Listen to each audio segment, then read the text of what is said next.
voina chuan guitar le son thar kan zir ho le nga voina kan zir ho le tur chu lalian moya pachuawin chennicol eng ti hla sakha guitar perda kan zir hawang hela hi standard bar perdu tan chuan F in langa F7 asanga B flat aniama C chuan C7 hi kan hmang tel bawk anga a chorus ludo na hin du le B flat minor hi kan hmang tel bawk kan hmang thei bawk a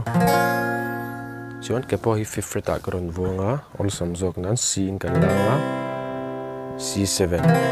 asanga F aniama G G7 chuan F minor hi du le kan hmang tel thei bawk a te kan strumang down up ti hang kan jam char charang down up down up down up down up down up down up down